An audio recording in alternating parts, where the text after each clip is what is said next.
let's talk about addiction. It can be unnoticeable at first, but over time, like a gas leak in your house, it will slowly smother you. And I learned this firsthand. I struggled with my addiction to porn alone for over a year. But then, I began studying psychology, and through that, I started to learn that everything I thought I knew about addiction was wrong. So, in this video, I'll be debunking 5 common myths about addiction. Plus, I'm going to teach you some evidence-based methods to reframe your thinking about addiction so that you can finally feel free. Let's get into it. Myth number 1. Having an addiction is unnatural or makes you a bad person. I know you might feel alone in this struggle against your own mind, but what's really going on is not that your brain is malfunctioning or doing anything wrong.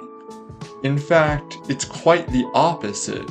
All your brain is doing is trying to seek the greatest amount of emotional reward for the least amount of effort. In order to explain exactly why that is, I need to explain a little bit about how the brain's reward system actually works. So, you have a stimulus. It can be anything you can perceive, whether it be physical or digital, and that stimulus, through your perception, travels to the appropriate area of your brain, or more specifically, at the synapses, which are the connection point between 2 neurons. Now, for time's sake, I'm not going to go over exactly how the response is produced. I would encourage you to look that up or check out content from actual neuroscientists to figure that out. But basically what you do need to know is that if the synapses do produce a response, a neurotransmitter called dopamine can be released, and that can create a chain reaction of dopamine being released across multiple different synapses, producing a feeling of pleasure or euphoria. And dopamine being the reward hormone of your brain that produces those emotions is very important here. The problem is that your brain remembers what sources it gets the dopamine from. It associates the stimulus with the release of dopamine. To put it simply, your brain connects the pleasurable feeling from the release of dopamine to the stimulus which you perceived earlier. And through that association, it makes you more likely to seek out that stimulus again. Most stimuli that cause dopamine to be released are actually healthy. Like exercise can release dopamine, being in nature, eating food. The brain's reward system is designed to reward you with dopamine for doing things that enhance survival and reproductive functions. But the problem arises whenever the desire to do these things outweighs the amount of dopamine actually released. For many drugs, the urge to take them gets stronger the more times you take the drug. But the payoff, in terms of the dopamine release, is either the same or lessened. And what this does is it leads you to seek out more intense forms of the drug or a higher dosage of the drug. This phenomenon is known as tolerance, where each time you perceive the stimulus or you do the thing, the response is lessened. The problem is, the desire doesn't go away. It usually only gets stronger. And this is called the wanting liking hypothesis of addiction, meaning that indulging in your habit is learned, and that the result of falling deeper into the addiction is expected. I bring this all up to say that broadly, it is not your fault that you have an addiction. It's not unnatural, it's just the substance, the stimulus that feeds your addiction has hijacked your brain's reward system. And furthermore, you are not broken or inherently worse than anyone else just because you have this habit. Myth number 2. Only the addictive substance/behavior itself activates the neurological systems associated with addiction. We just talked about how the brain forms connections between stimuli and emotional responses, right? But it can also form connections between one stimulus to another stimulus to then the thing that gives you pleasure. And you can have multiple links in this chain of stimuli, if you will. This chain-like phenomenon is why something as simple as being in your room alone can lead you to want to watch porn, or why being at a bar can make you want to drink alcohol. It's also why when someone who's addicted to crack sees a needle, it produces a similar response to having been actually injected with cocaine. And also, this is probably just speculation, but I think one of the reasons that conservative lawmakers associate the LGBTQ plus community with pornography is because in their private lives, they consume gay and trans porn on a regular basis, and thus when they see LGBTQ plus people in real life or think about them in real life, their mind goes to their private fascinations. Again, I'm not meaning to judge. I'm not saying you should take my word for this as fact, but the psychology would suggest that this is why. Myth number 3. Everyone who has an addiction secretly still likes the addictive substance and is unwilling to give it up. I really wish I didn't have to explain this one. But unfortunately, there is a certain subset of people who do not understand the stages of addiction, because at a certain point, the addiction becomes a sort of dependency, where the person who is addicted knows that the addictive substance is bad. However, they feel that they cannot stop because they're so dependent on this drug or addictive substance for the release of dopamine, for pleasure. And in order to understand this, you have to understand how the reward system tends to favor the most amount of pleasure possible, like I mentioned in myth 1, where if the addictive substance provides the most dopamine that has ever been released at once for this person, all other forms of activity or stimuli that release dopamine become less effective. And what that does is it makes the person who is addicted crave the drug more and seek it out more, as opposed to doing other things like exercising or going outside or hanging out with friends. Again, it's not like you, if you are addicted to something, have no control over the situation.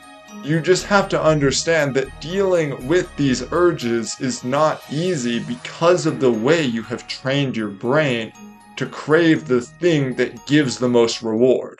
Myth number 4. Cold turkey is the only way to quit any addiction.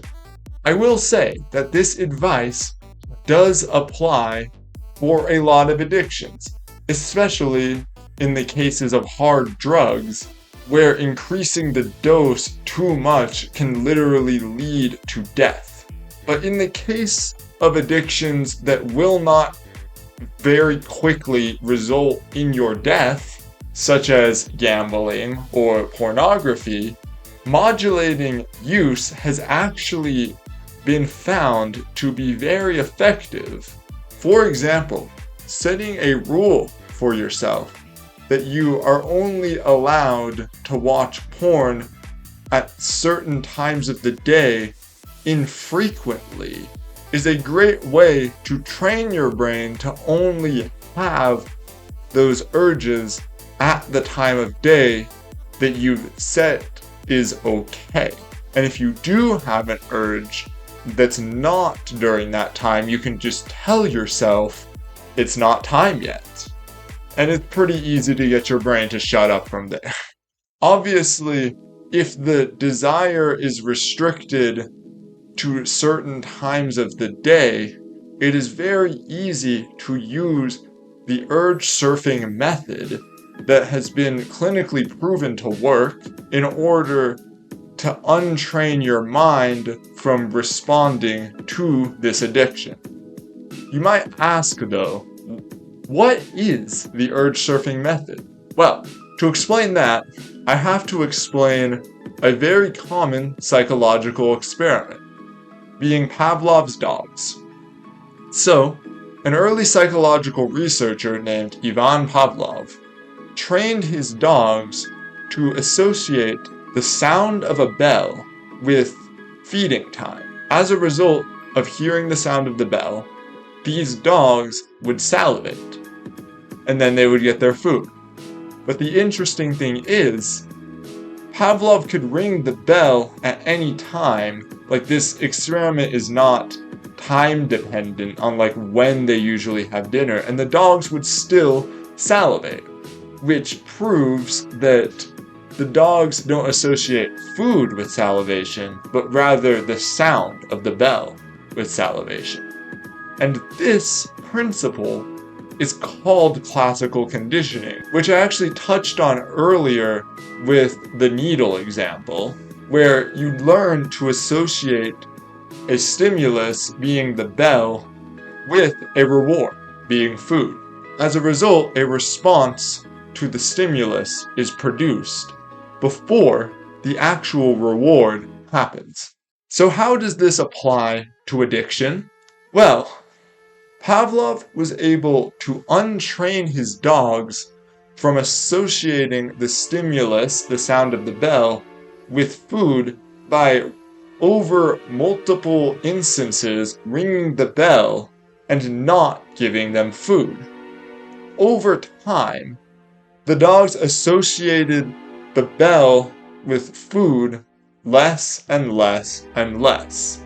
In the same way, allowing the urge or desire to indulge in your addiction to be heard, to be seen, but to pass through you mindfully.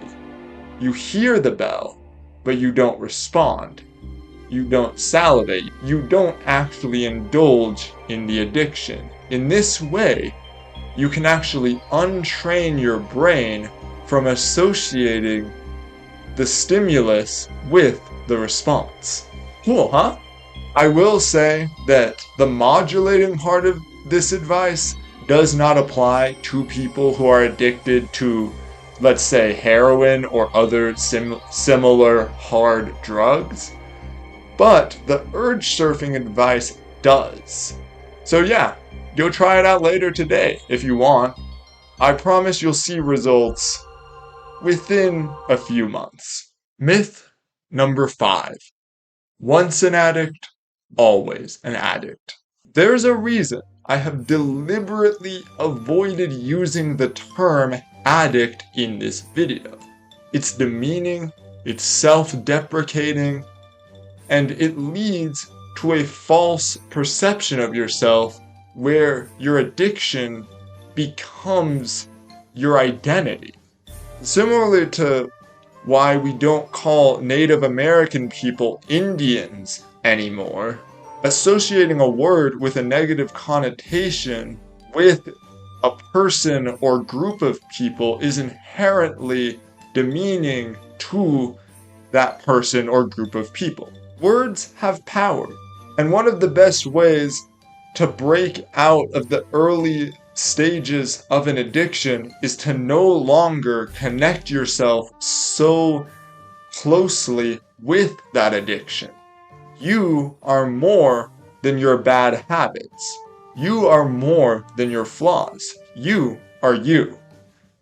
Studies have shown that eliminating negative self-talk and replacing it with positive self-talk, for example, affirmations, I am worthy, I am loved, I am enough, has shown to improve your mood and reduce your overall stress. And all you have to do is stop thinking about yourself negatively and saying mean things to yourself.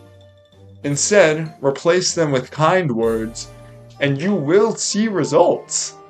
I guess what I'm trying to get at here is that not only once you break free from your addiction, you aren't an addict.